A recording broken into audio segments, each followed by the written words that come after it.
Hey, good morning. I was at the airport and I was talking to your stylist, and I had just seen that jacket that shoots fire out of it. And Yeah.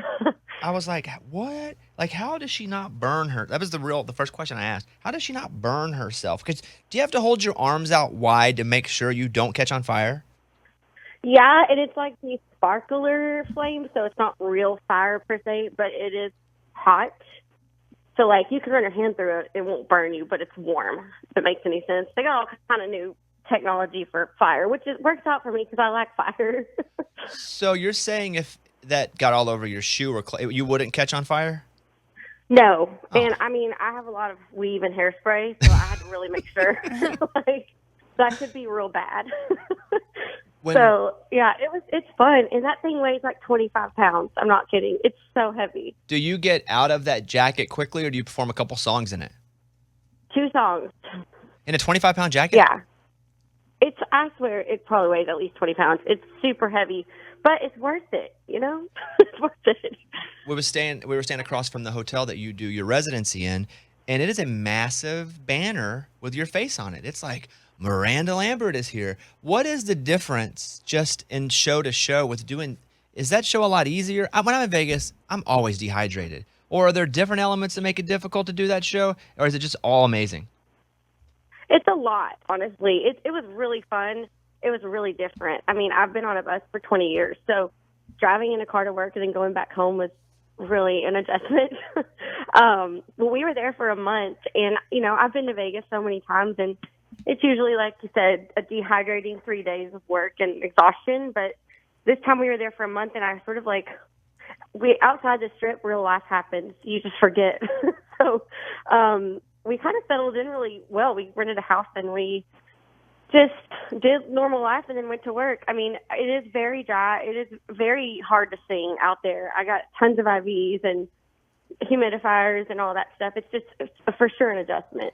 So I'm gonna tell everybody she's still doing some more dates for this tour, the Velvet Rodeo, the Las Vegas Residency. So go to mirandalambert.com for tickets at Planet Hollywood Resort and Casino. She's got shows in November, December, March, and April of next year. And so that show, I'm assuming it's in a theater and it's a little more intimate. So they're pretty close to you, right? It is. Like, every seat is a good seat, and I can see almost every face in there. It's really cool. Being in a theater and being stationary, we got to do so much more production than we ever would have gotten to do. Like, I've never taken this much on the road because it's just a lot of logistics. And so having it stationary, I'm able to have like pyro and a lift and tons of lights. We have like 423 lights and lasers on the stage. So it's been really fun to like elevate what I've been doing for so long in this way. Do you look at faces? If I'm doing stand up, I can't because if somebody's not laughing, even if I think it's funny, I'll just be like, well, everybody hates me. I will not continue. So I'll just look at foreheads and top of heads. Do you look at faces when you perform? I do.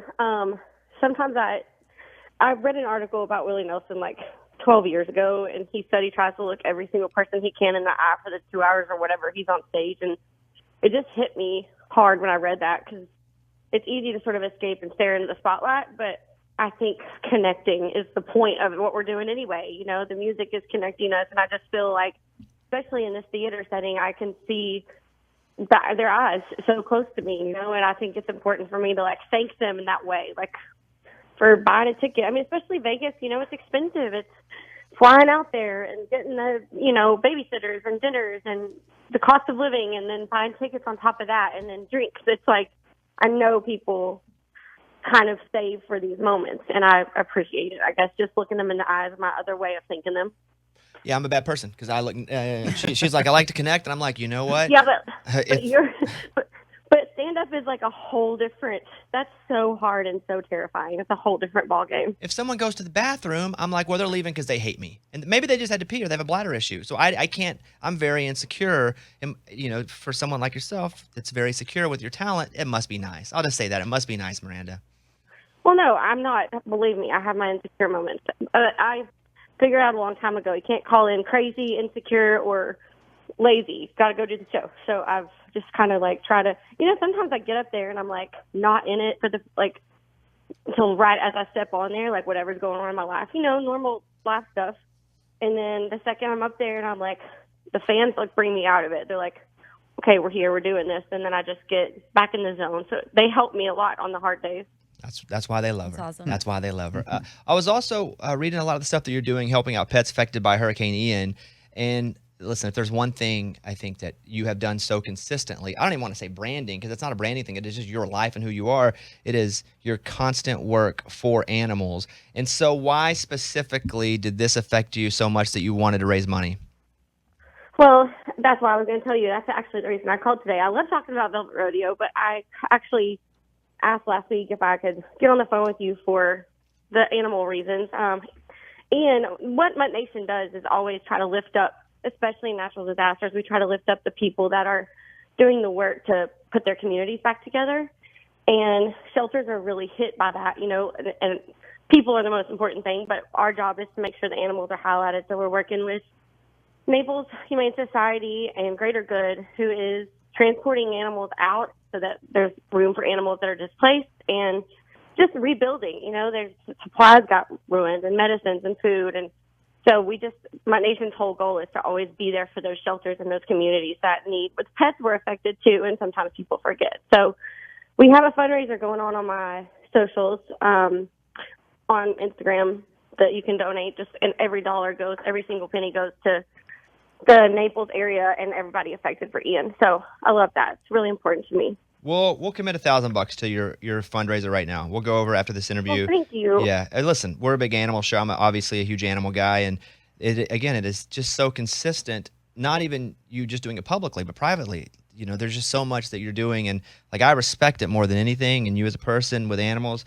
like, love it. So we'll commit $1,000 to it. And our listeners that are listening, if you guys, $5, $10, if you can help out, again, these are real life animals that need real life help. Just go over to Miranda's Instagram, and there's a little clicky link, and that's what they're called now, clicky links, everybody, in case you didn't know. Hit the clicky link, I love that. and you can donate. Well, listen, you've done it all. You got the show. You're helping out animals. What do you do on a Friday afternoon when you're just hanging out? Well, I have one more thing to say about animals, and then I'll get off my tangent, if that's okay. Say 10 more things. You can have the whole show for animals. I didn't know if you had anything else to say. The problem that is like in the very forefront besides Hurricane Ian is overcrowded shelters. Like, it's becoming a real problem across this country. They're just, I don't know if you've read about any of it, but it's a continuing problem. Owner surrenders and just stray animals. So I'm just here on this morning show to give you a friendly reminder to consider adoption or foster. And they're also very short-staffed, a lot of these shelters, and they're working 24 hours around the clock to try to take care of these animals. So if you can volunteer, if that's all you can do, then that would be great. Just, I'm just reminding everybody there's some bunch of shelter pets probably near you that really could use your help, even if it's an hour a week, or you can foster for 2 weeks or adopt some animals. I know it's Christmas and people get all fuzzy and warm. So if you're considering a puppy for Christmas, please consider a shelter pet. And that's my tangent. Thank you, Bobby, for letting me have that. That's a good tangent. I did a TikTok the other day talking about Eller, who we adopted, and we went and they picked her up off the street, and somebody had her, was fostering her in their backyard, and we got her, and she was extremely, extremely aggressive. And we took her to an aggression specialist, and they were like, "You'll never be able to have this dog. She'll never be able to live with your other dog." And I was like, I don't think that's the case. Like, I also grew up and needed love. And we have worked with Eller so much, and she is the most loving. She's overly loving. She's even needy now.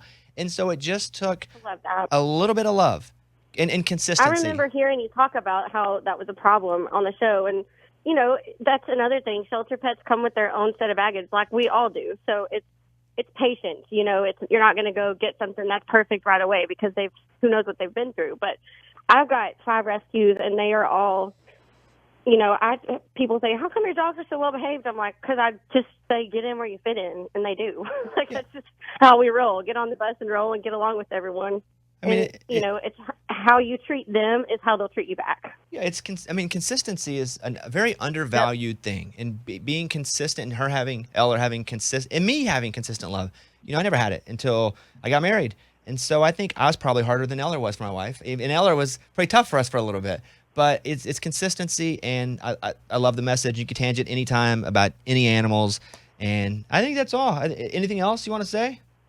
No, I just wanted to, I feel like I work a lot, so I can't always be like boots on the ground physically doing things with shelters. So like if I have 10 minutes in the morning and I could just remind people, that's what I'm trying to do. So I really appreciate y'all letting me call in. Yeah, you're welcome. Let me ask you one question. Are you related to Adam Lambert? Somebody asked us to ask you that. No, but I think he's cool, and I've never met him, but I think he's a badass. So, right. I mean, I hope I am. The end. The end. All right, Miranda, I hope you have an awesome day. Eddie, you have something you want to say? I still want to know what she does on a Friday night when she's off. Oh, Eddie, what do you do on a Friday afternoon hanging out? You know what? I'm just like a patio and wine girl. Like, I love me a fire pit. I got home from Vegas to hoodie weather, and I was so excited because it was still summer in Vegas. So I was like, oh, my gosh, I need a hoodie. This is awesome. So I got the fire pit going, and that's my favorite thing. And she looks people in the eyes, which I'm not there yet. I'm not there. Okay, Miranda, just go. Work on it. You got this. Go to Miranda's Instagram and be a part of this. You can go to her shows as well, but this today mostly was about helping the animals. Miranda, have a great weekend, and we will hopefully talk to you soon. Thank you so much. All right, bye-bye.